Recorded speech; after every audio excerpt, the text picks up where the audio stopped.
Home sellers, a few episodes ago, I talked about how we refresh listings that have been around a while and maybe have gotten a little stale. I've sold over 2,500 homes, roughly 50 times more than the average realtor. So today I'm going to take you behind the scenes. I'm going to show you how we breathe life into a listing that's been out there for a while. You'll hear exactly how we jumpstart the marketing, how we renew buyer interest, and hopefully spark a feeding frenzy. Well, this is how we do it. So stick around and I'll show you exactly how to get back in gear if you're stuck at neutral. Welcome to Talking Realty, the podcast for home sellers who want to make more money, save time, and avoid headaches. I'm Glenn Whitten, realtor and founder of the Ohio Property Group, where we do all the same things as other realtors, but instead of charging a 6% commission, we charge a low, flat fee that has nothing to do with the price of your home. So you keep more money and you still get better results. Check out all the free tools at talkingrealty.com. And if you love the show, hit that subscribe button. And now let's get to it. So a bunch of years ago, I had a client who was an investor, and he came to us with this idea. And this was quite a while ago. And at the time, it seemed kind of unusual. So we're a flat fee company. We charge a few $100s, put your property out on the website. That's our most basic package. So it's $297. We list you in the MLS, spin you out to all sorts of other websites, and then we funnel everybody to you. So we had listed this guy a few months earlier, and it hadn't sold apparently because he didn't tell me it had sold. But one day, out of the blue, he just sends me this email and says, "Hey, can I pay you money to take my listing down, wait a little while, and then put it back up as though it's brand new?" And we were like, sure, I guess. I mean, if you want to pay us to do work that we love to do, go right ahead. So the guy ends up going all in, and he changed up everything. He had the stager come back, redid the staging. He redid all the photography, and he went out and truly created a new listing. He changed the price and he changed the description and several of the details, and had us bring it back as a brand new listing agreement. So we did new listing agreement, new paperwork, everything. And he then, as soon as it went live, he had us go in and announce an open house. And the results were mind-blowing. He got tons of response. He got it sold, and voila, mission accomplished. Essentially, he took what we would call today our 1-2 punch strategy, which is a midweek price drop followed by a weekend open house. So you get that Wednesday or Thursday, you drop the price. And then sometime shortly after that, Thursday, Friday, you announce an open house for Saturday from 1 to 2 or something like that, as long as you're not competing with the Ohio State football guys. All right. Hopefully we've covered that enough, but you never know. Just bears repeating. So when we saw the results that he got, we were kind of like, this is a pretty good idea. And I know if you're like an old hand at real estate, older than my hand, which is pretty old, but this is probably like a flash of the obvious. But regardless, to us, it wasn't something we had considered. And now it is a regular part of our playbook. So we then took it and rolled it out to some of our more stale listings to say, hey, look, we've got this great idea that we stole from one of our sellers. And I am very upfront about that. Every one of my good ideas are not my good ideas. They generally come from a conversation with a seller or a seller who was like, hey, why don't you try this? And the fact that we approach these folks not thinking that we know everything, in fact, knowing that we don't know everything, that's what hopefully sparks a lot of these ideas from other people to say, hey, look, you seem like an open guy. I know you got tons of experience, but have you thought about doing this? Have you thought about trying this? Have you thought about spinning this like this? And so we're always willing, especially with the seller's blessing, to go out and try crazy stuff. I mean, you just never know. So eventually we turned it into our refresh play out of our playbook. And true to form, we have created, you guessed it, a refresh checklist, which you can have for free if you just go get our Ultimate Home Selling Toolkit. It's free. You can get it out of the show notes at talkingrealty.com, or you can check the YouTube comments. I always post a link to it there. But here's the catch. Here's the thing about this beautiful refresh play. Is it only works when real changes are made. So in other words, you can't just slap on a new MLS number and expect the sky to start raining buyers, because that ain't how it works. So I'm going to break down for you a little bit about what happens during a refresh. What are the gymnastics, the boring parts look like? And then from there, we can figure out why it works so well. So the first section, we'll call it the visibility boost. This is a new MLS number. So we're not just going in and repainting this thing. We are actually taking the listing down, re-entering it. Like I said, we sign all new listing documents. We sign a cancellation. Like, we really do it right because we do things by the book here. And so a new MLS number means that the property gets pushed back to all the major public websites as brand new. So some websites, of course, will show it having been listed, then not listed, then listed again. They have like a history tab, but it's usually buried way down. We're not trying to fool anybody here. We're just trying to get attention. So this is a visibility boost. The other thing it does is when we pump this out to the MLS, the trickle that turns into the avalanche happens. When a new property is listed in the MLS, the first thing the MLS does, as it's feeding it to all of the hundreds and hundreds of websites that we syndicate to, it's also going through and matching all buyer profiles in the MLS. So any agent in the multiple listing service will have some buyers, and those buyers will have said, hey, Glenn, I'm looking for a 3-bedroom, 2-bath in these zip codes in blah, blah, blah. Then, like a good agent, I'm going to go key that in to the MLS as a buyer profile. And anytime a new property hits the MLS, bing, the computer's going to magically match it to that buyer and send them an immediate alert. And it looks like this. Hey, buyer, you told me to let you know about properties like this. So here's a brand new one.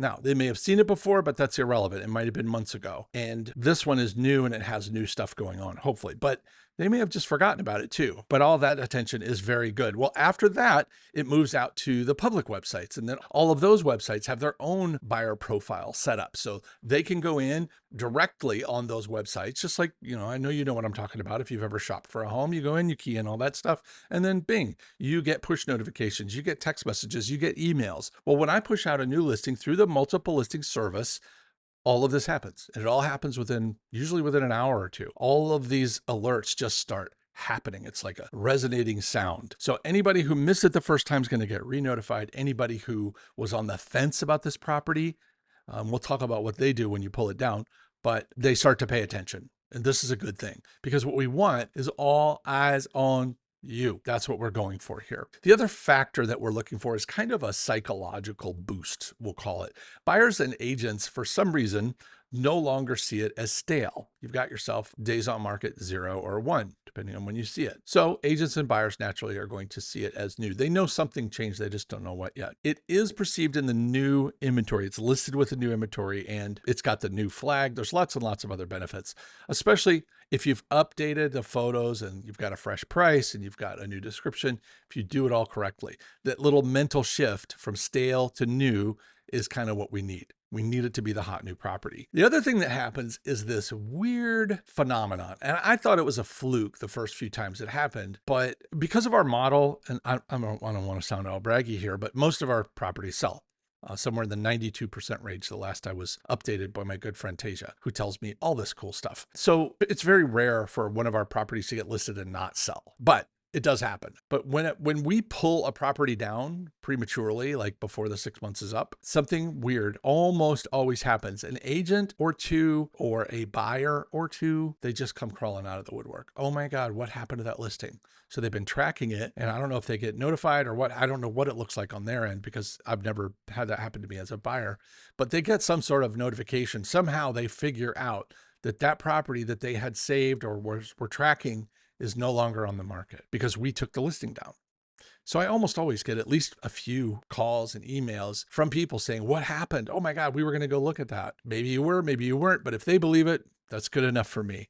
So at that point, we've got a tiny window of urgency here. So this gives you as a seller a perfect window to say, you know what, we're making a few little changes, but if you want to come by, you want to take a look at it, we can definitely set you up. And then they feel like they're getting some secret backroom deal or some, hidden speakeasy type deal, but they feel special. And hopefully that creates enough of a sense of urgency to get them moving, right? So that little script is we're making some updates and we're bringing it back. But if you're serious, we might be able to get you in before it hits again. Hey, real quick, if you're thinking about selling, don't do it without the ultimate home selling tool kit. this guy right here. It's completely free. It's packed with the exact contracts, the scripts, the templates, the forms, the checklists, everything we use to manage hundreds and hundreds of sales every year. So whether you're selling by owner or you just want to know what to expect from your agent, this thing is pure gold. Download your free copy at talkingrealty.com or check the show notes or the YouTube comments for that link. Seriously, hit pause, go do it now. I'll be right here when you get back. All right, step by step. We cancel the old listing. Some MLSs require paperwork, but if you're for sale by owner, you're on Zillow, whatever, you need to go in and you need to shut that thing down. You need to take it off the market. Now, this gives us a clean slate for putting it back on with the MLS. And sometimes we can't even do it the same day because some have a cooling off period. Some MLS, we belong to a lot of different MLSs. They all have different rules. I'll get into some of those in a minute here, but I guess mileage may vary is what I'm trying to say. Either way, you need to get that listing to go dark for a period of time, whether it's a few hours or a day or two, that's your call. Then update everything. So before you even take it down, depending on the timing of everything, get that thing lined up for new photos, whether you're taking them yourself, whether you're hiring someone, get a new look. Do not go back with 99% the same and expect any changes. So the biggest thing about photos is you want to make sure you're reflecting the current season. Nothing screams stale like, turning leaves when it's June or snow when it's not snowy out or whatever. You get me. The wrong season is showing up in the photos, or God forbid, Christmas decorations when it's, March or April. Show off any upgrades. If you've done something to that property, and this happens a lot, property will go under contract, and then the home seller gets this wild idea that I'm going to paint this room. You know what? That carpet's look a little, let me do that. Or they just tighten up the landscaping, or maybe they had an inspection come back and pointed out a few things and they decided to do some updates. If you did those things, let's brag about them. This is the time to pull that out. Even if you did brag about them the last time, I want you to make sure you really highlight those upgrades, those recent updates. Also, change the order of your photos. So if you did a particular version the first time out and they've been viewed several thousand times, let's flip it around. Now, you probably should start with an outside street view because that's what most websites require. All the MLSs require that. You can't just start with a shot of the living room. But outside of that one, let's change it up. If the first few pictures were of the kitchen, this time let's go with a different wow room. If the first few photos were of the outside, let's flip it to the inside.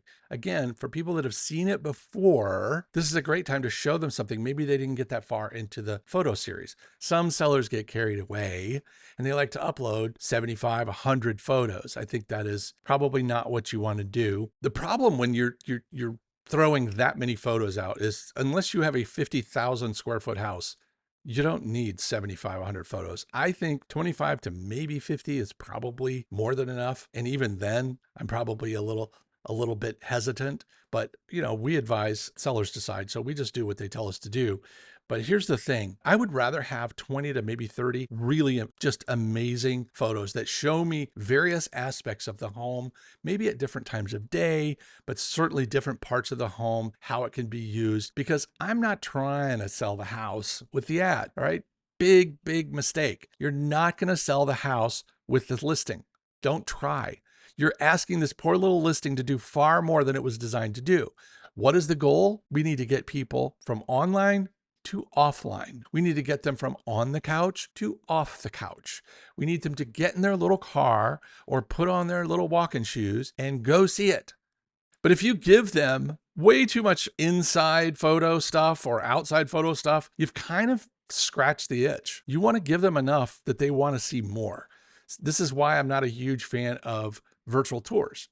Yes, a lot of my listings have them, but I think they're very specific uses for virtual tours. There's the out-of-town buyer who can't make it, or you've got one spouse who can make it, but the other one can't, or you've got tenants that you don't want to be disrupting. Those are great use cases for virtual tours. Outside of that, I think you're trying to replace the showing, and you should never replace the showing, because in 25 years, I can count on one hand the number of people who have seen the listing online and called me up and said, yeah, I'll take it. Okay, I can count them on actually 2 fingers. And here's the thing. They're not your house. These were houses that I promise you are not like yours. They were not good houses. These were things that there's literally no way they could go wrong because the land was worth more than what we were asking. So keep that in mind.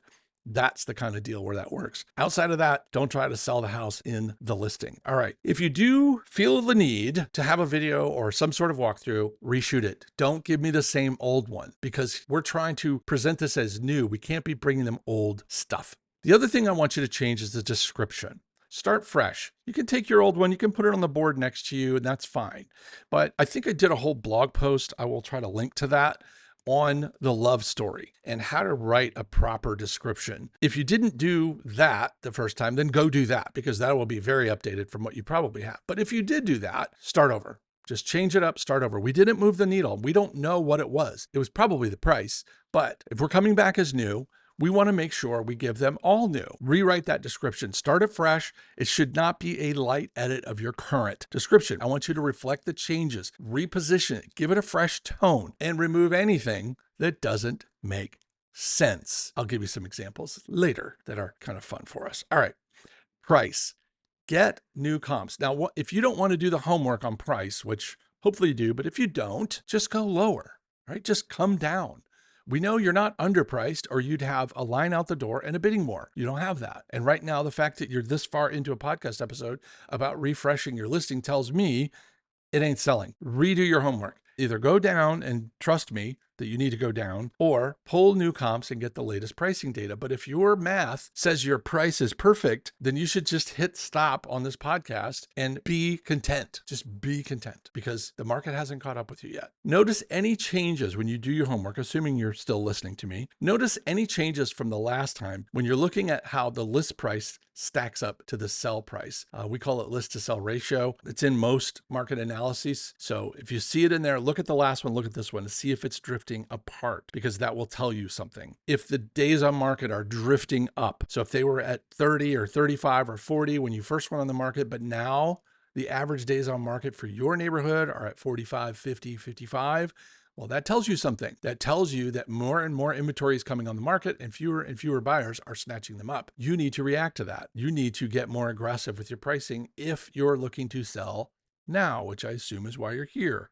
Other thing you can do is what is your competition doing? You're not the only house for sale in the area. So look around. How long have they been on the market? What do their photos and descriptions look like? Can you get in them? Set up a showing, go to an open house, somehow get into your competition, see what they're doing, take off your rose-colored seller glasses and go walk their properties. Look for what are they doing that you could do to improve your position and then adjust strategically so that we not only get the attention that a new listing will bring because we've now entered new land, but also we want to make sure we're entering new buyer pools. And the only way we're going to do that is to adjust the price down. We're going to have to get into a budget where people have stopped looking.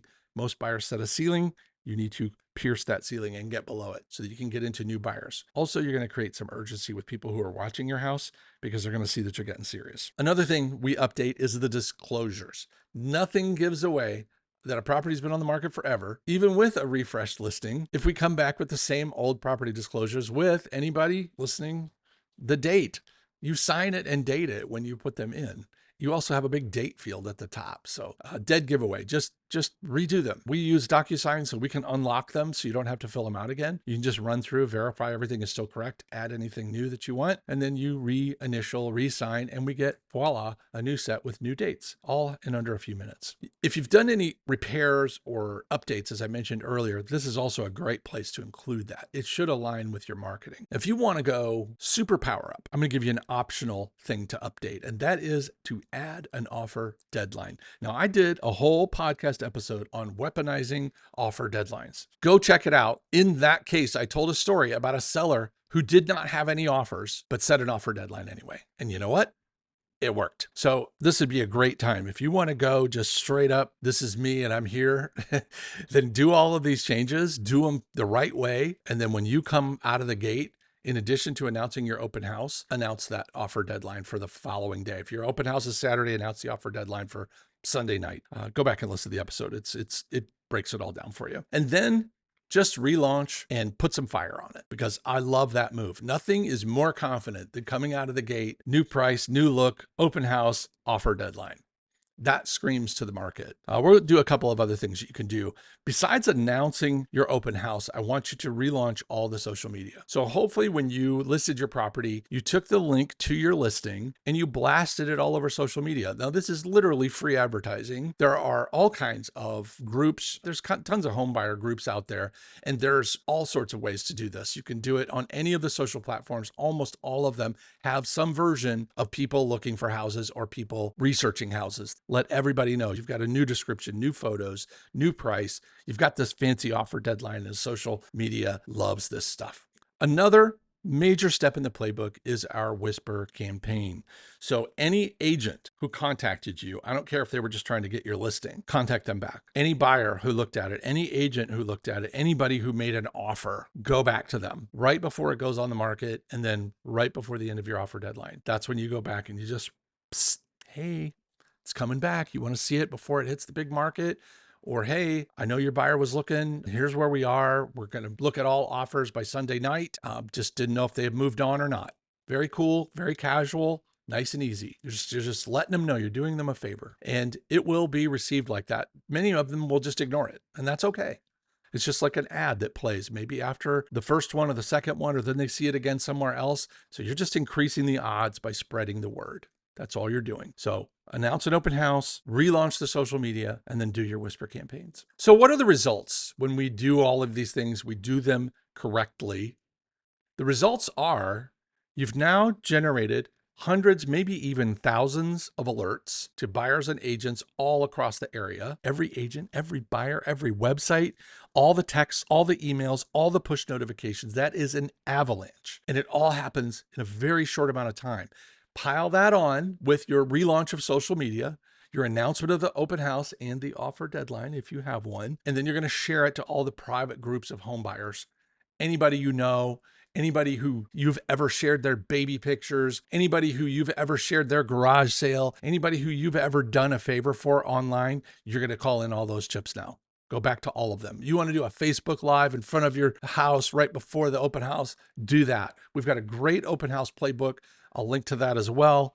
And within a 24 to 48 hour period, you're probably going to be exhausted. You maybe have some ice cream and wine laying around, help you get through all this. Usually before offers, you start getting the questions.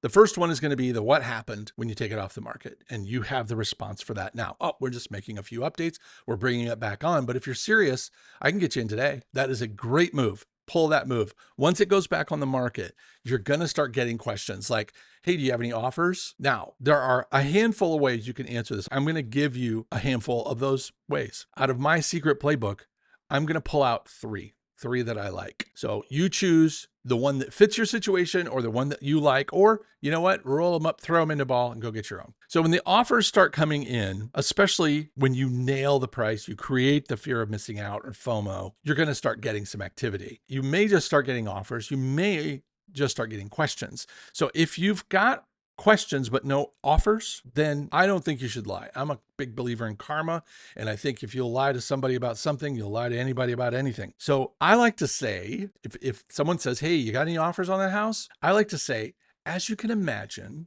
we're getting a ton of activity, but nothing's been signed yet. I've painted a picture that totally mirrors all the other stuff I've been doing. All these notifications, all these whispers, all these announcements, they expect me to be just overrun. So let's say you do have offers. This one might work for you.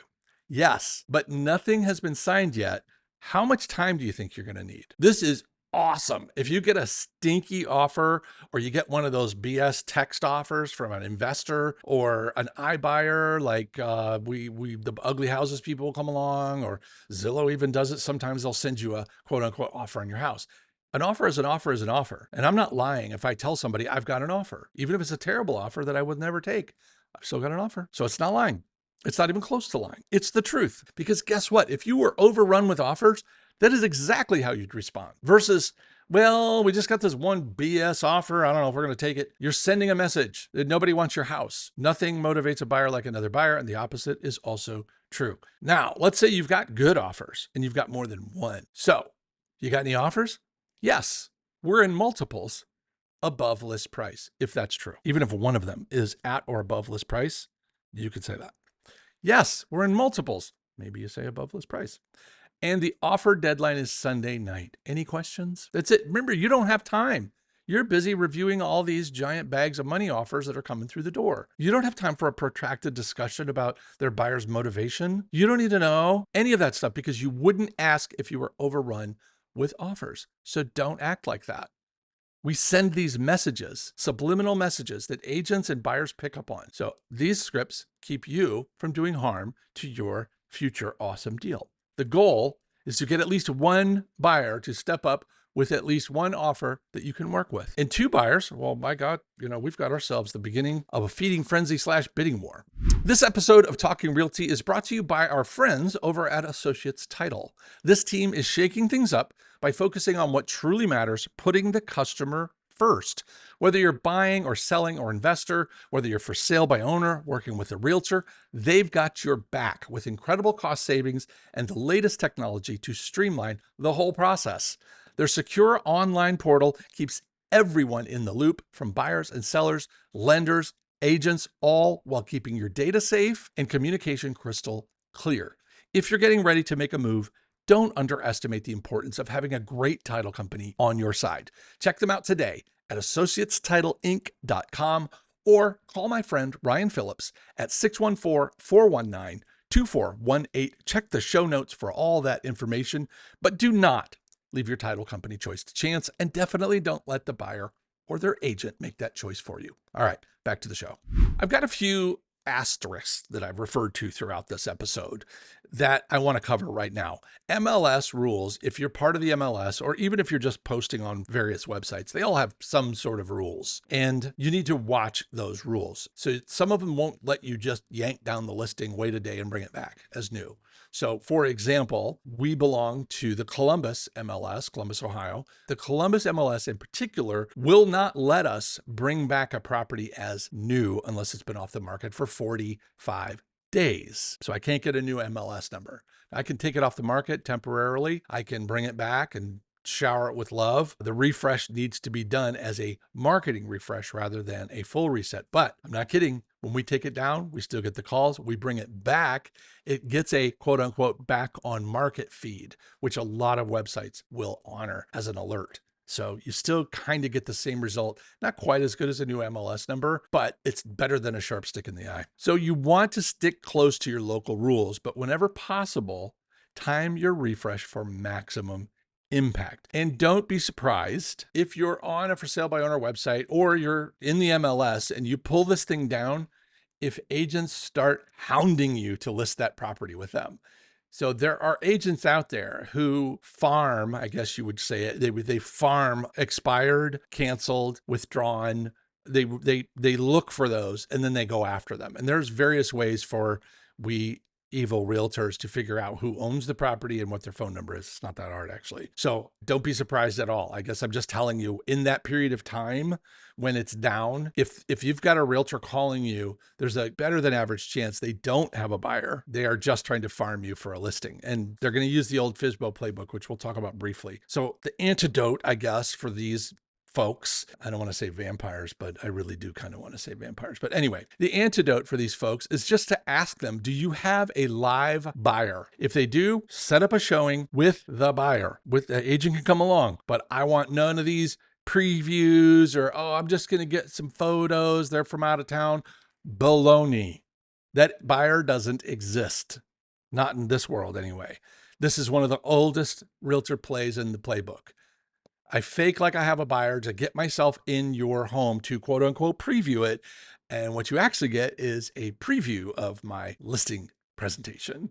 So if they tell you that they are going to show up with a buyer, then fine, go ahead and book it. Tell them when it's going to be back on the market, or don't. If you're for sale by owner, you can just show it anytime. And if they show up without the buyer, tell them to come back when they have a buyer. But don't, and I'm telling you, some agents have no scruples. They're going to stand on your front door, look you right in the eye, and they're going to tell you, well, that's really a shame because this guy's got cash falling out of his pockets and he just couldn't make it today. He told me to go preview it for him. So, I guess you're missing out. Garbage. All of it garbage. All right. Remember, I spent years working nothing but buyers. You can sense when it's real. We get emails today in 2025 from people claiming to be buyers. I could sniff them out in about 2 lines, whether or not they're really buyers or they're phishing or they're scammers or they're somebody trying to get me on the phone so they can sell me something. It's not hard to spot a real buyer. And an agent with a real buyer just behaves differently. So trust me when I say, make sure they have a live buyer and make sure they show up with the live buyer. So if they don't have a buyer, they tell you they don't have a buyer. First of all, kudos to them. Tell them, hey, I'll tell you what, come back when you have a buyer, but don't wait too long because we expect this thing to move fast. Plant those seeds. Always be selling. Always be closing. What's that old Glenn Ross line? Always be closing. All right. So now that we've covered sort of the things that are weird and the things that you need to be aware of, the question is, how do you know when's the best time to refresh? And I will tell you, the new year is a great time to do it. A new season is a great time to do it. A back to school, love those. Pre-holiday, post-holiday. Think of it like retail. As the seasons change, the demand alters slightly. So that's probably how I would look at it. The other thing is, as I mentioned earlier, with the photos is if you're just looking out of date, if you're going to go ahead and redo all your photos, you might as well just do a refresh. Just pull it down, run this entire playbook, put it back up, page 92 in the Ultimate Home Selling Toolkit. My checklist is there. You're welcome, because I love you all so much. But I've seen photos. It's June and I got Christmas decorations on the porch and I got snow on the ground. Come on, stale. I got the public and private comments that don't age very well. How about this one? Sellers need possession until, and the date is 2 months ago. Be moved in before and then some event that's already passed. It's clever and I get that they're trying to drive some urgency, but you got to pay attention to those things. Another of my favorites, speaking of offer deadlines, is an offer deadline that's in the past.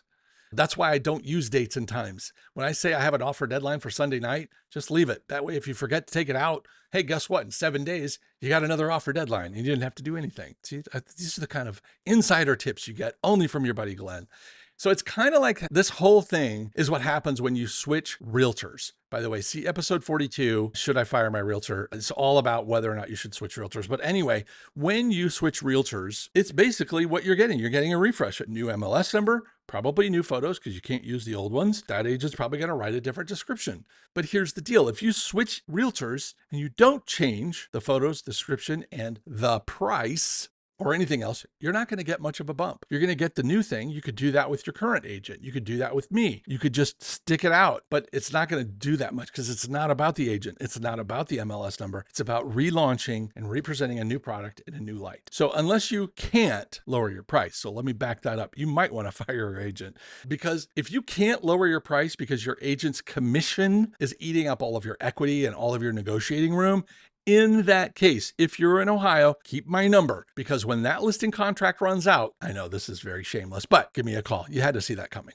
All right. The cool thing about the refresh is that there's absolutely no downside. It's like the offer deadline. There's no downside.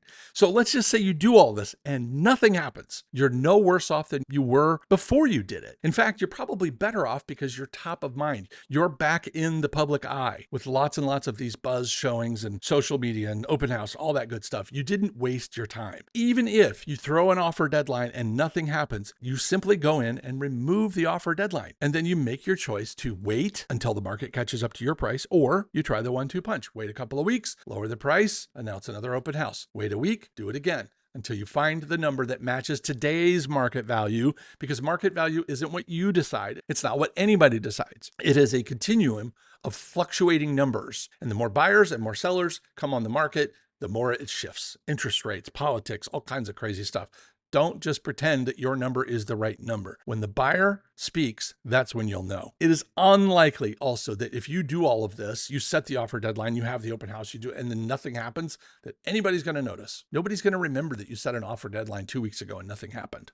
So move on. You got no downside here. So in summary, if you feel your price right, but that your listing looks a little long in the tooth, a refresh might be the ticket. But if you're going to do this, let's do it right. Don't waste your time taking down the listing only to bring back the same listing, the same photos, same description, and worst of all, the same price with no changes, no improvements, no bueno. This is a very powerful play, home sellers, and it should be used when you're ready to jump start the marketing and bring back the interest. But if you don't want to change any of those things and you're content waiting for the market to catch up to you and for your price and waiting for your buyer to show up, then be happy, be content. It's so awful To see a seller that is super convinced that their price is perfect, but they're super freaked out because nobody agrees with them. Okay, they have to do one or the other. They either have to lower the price or they need to accept the fact that the market isn't there yet. It will get there. I don't know when, but it will get there. So when you are truly unhappy, you should really consider lowering your price. But anyway, truth number one, the market